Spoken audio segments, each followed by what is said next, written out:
Dans toutes les maisons kirghizes dont j'ai franchi le seuil, il y a quelque part une pile de futons et de couvertures, pour recevoir sans compter le nombre de lits. Ce soir, c'est pour moi qu'on déroule les couchages. Je jette l'encre à caracol, pour quelques semaines. Me voilà prof d'anglais. Le plus dur, dans les pays froids, c'est de commencer la journée. Le réveil se concrétise dans la violente transition du lit à la cabane des chiottes, à température ambiante et négative, et toujours situé le plus loin possible de la maison. C'est pas l'endroit où on resterait bouquiné. Sur le chemin de l'école, il y a une espèce de construction à étages, abandonnée, avec une entrée qui devait faire correcte, dans le temps. En haut de la désormais venteuse cage d'escalier, il subsiste 5 vitres, recouvertes des lettres C-O-B-R-A.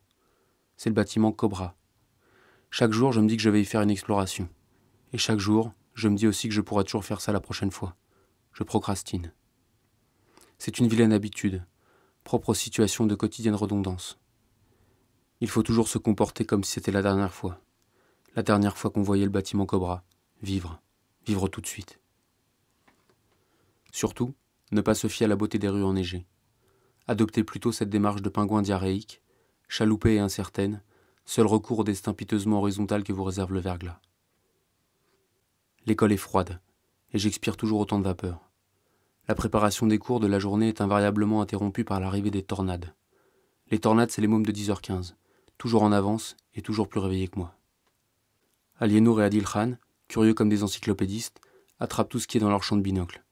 Une porte qui s'ouvre, un camarade qui bouge, un stylo qui tombe, tous les captivent, à l'exception notable du tableau et de mes explications.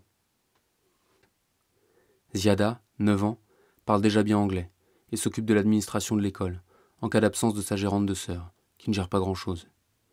C'est comme ça qu'elle s'est chargée de me décerner un diplôme mentionnant mes qualités principales, et que l'autre jour elle a lancé un peu excédé « 2 months, no test », en me suggérant une interrogation imminente. Travailler redonne au moins du sens aux pauses déjeuner. Tous les midis, moi, je file chez Alia, une cantine épatante. Toujours bondée, toujours un peu de buée sur les fenêtres. Quand une des deux sœurs arrive, mon cœur balance, entre deux plats russes. Pilmini ou côtelettes, les deux musts de l'endroit pour 1 euro. J'envoie une réponse au pif parce qu'on n'a pas 107 ans. 1 minute 30 plus tard, c'est devant moi avec un bol de thé. On partage les tables et souvent les conversations. Les gens sont de bonne humeur quand ils mangent bien. Comme chez Alia, c'est réglé en 15 minutes, j'ai le temps de marcher un peu après pour faire descendre les Pilmini. Il reste de vieux bâtiments de la colonisation russe, du temps des tsars, autour de l'église orthodoxe. À l'angle de Tinstanova et Lenina, les hauts murs en banco de la pharmacie numéro 3 supportent toujours le toit, bordé de ces broderies de bois, comme on trouve à Irkoutsk. À l'intérieur, une babouchka semble être fidèle au poste depuis au moins 50 ans, et quand elle me voit regarder la pièce, plus que les médicaments, elle sourit. Stary doma, vieille maison, que je lui lance de mon meilleur russe. La pharmacie a 120 ans, c'était la plus grande de Karakol, à l'époque. Elle me gratifie d'un tas d'autres informations que je fais mine de comprendre, alors que j'écoute surtout le timbre de sa voix, qui dit qu'elle n'est pas juste pharmacienne. Elle est la gardienne de cette histoire-là. Les après-midi sont plus longs, mais moins éreintants. J'ai face à moi des élèves davantage convaincus de l'utilité de leur présence, et une majorité de jeunes filles, auprès desquelles mes 26 ans baroudeurs me confèrent plus d'attention. Le genre de classe qui font du cours un moment trop court, et qui vous écrivent des petits mots à la fin, et qui rendent les yeux humides et les gorges sèches le dernier jour. Les mercredis, on chante. À la première écoute, quand je vois les lèvres courir après les paroles, je sais que je ne me suis pas trompé de morceau. C'est presque tout le temps des vieilles chansons tristes. Mais j'y peux rien, moi, si la tristesse c'est plus facile à chanter. La joie, ça va trop vite. When I'm 64, You'll be older too. you'll be older too. And if you say the word, And if you say the word, I could stay with you. I could stay with you. Enseigner, c'est comme du théâtre, et je joue 5 pièces de 45 minutes par jour. Il faut tenir son public, le faire participer, chasser les décrochages en envoyant du prénom, les tenir en haleine. Si vous êtes bon, ils vous le rendent. Si vous n'y êtes pas, aussi. Mais ça reste plus drôle que de partager sa journée avec un ordinateur.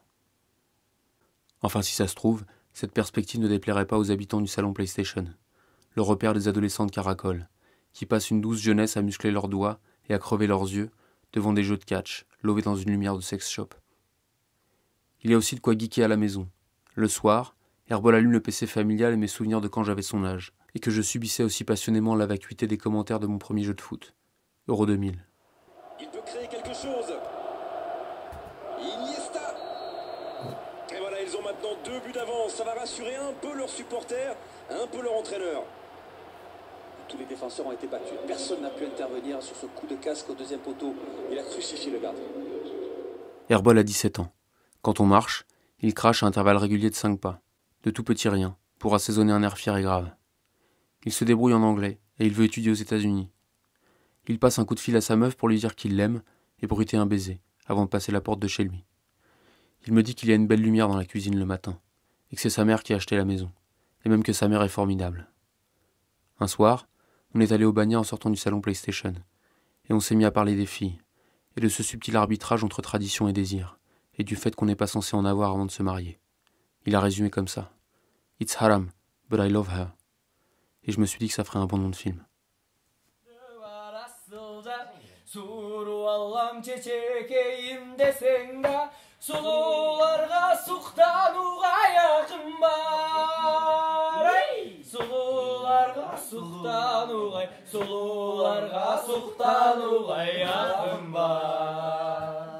Quand on reste longtemps à un endroit, on peut se permettre des week-ends sans ambition, à se laisser porter par le matelot de K112 qui me dépose à Pristine, au bord du lac. Je dérive jusqu'au musée Nikolai Przewalski, confrère explorateur, qui ne doit sa célébrité qu'au fait qu'il a fait son voyage 150 ans avant moi. Et puis je m'en vais longer le lac, pour noyer cette injustice. Vendredi en fin de journée, Herbol a fait une apparition à l'école pour me dire que je devais faire mon sac, et partir le soir même. Pour une raison que Google Translate n'a pas su m'expliquer. Me revoilà dans la rue froide, avec ma carapace, et coincé dans ma tête ce sentiment amer, d'avoir perdu 2 semaines à essayer de me rapprocher de gens qui se demandaient ce que je foutais chez eux. Merci quand même. Heureusement, la gérante de l'école s'est réveillée. À l'idée de perdre un prof gratuit, elle a trouvé une autre famille pour m'accueillir. Caracol, épisode 2. Avec le recul, je me dis que parfois c'est nécessaire que la vie vous force un peu la main, pour aller de l'avant, parce que ma nouvelle famille, c'était la bonne. Rumbat, la mère, a un cœur gros comme ça, et il y en a pour tout le monde. Elle m'accueille un peu préoccupée, parce que c'est la première fois qu'elle reçoit un volontaire, et qu'elle sait pas si ce sera assez bien pour moi. Quand je suis dans le salon, Rumbat vient toujours s'asseoir à côté de moi, avec du thé et des questions. Et quand on n'arrive plus à se comprendre, elle me dit « planchette ». C'est le mot magique pour la tablette, et Google Traduction. Un matin, on est partis au travail ensemble. Et pour le verglas ou la compagnie, elle m'a tenu le bras sur tout le chemin. J'avais vraiment l'impression de marcher à côté de ma mère. Rumbat vend les sacs à patates, sur le grand marché, avec Mirbek, son mari. Mirbek est un peu moins expansif, mais il n'y en a pas moins à l'intérieur. Le premier soir, il me montre des vidéos de son Hajj, en me servant un verre d'eau bénite, de la Mecque, où il est allé avec une délégation kirghize. Lui, il va sur ses 45 ans, et il alterne entre un koufi et une casquette digne de la house qu'il écoute un peu fort dans sa voiture.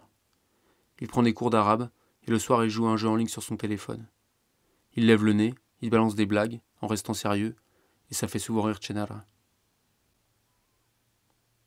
Chenara, c'est la nourrice. Elle arrive le matin vers 9h, et on aime bien passer du temps ensemble, même si on ne se comprend presque pas. Elle insiste toujours pour me resservir mon 3e mug de thé, et moi je lui dis Nazdrovie quand elle éternue. Et elle me remercie de son paisible spasiba. Elle regarde la télé et rit aux éclats devant les gags, tout en continuant à écouter de la musique. Dans son regard, la détermination d'une braqueuse de banque côtoie une infinie douceur maternelle. Je ne sais pas comment elle fait. Voilà pour les adultes. L'aîné, Ilgis, tient de son père. L'air sévère, il n'en est rien. C'est lui qu'on appelle en dernier recours pour la traduction. Mais on n'a souvent pas besoin de l'appeler, parce qu'il a toujours une oreille qui traîne, depuis la pièce d'à côté. Il veille mine de rien. Isat, le petit frère, est plus étourdi. Toujours souriant, participe, facile à vivre, patient. Il faisait de la boxe mais il a arrêté.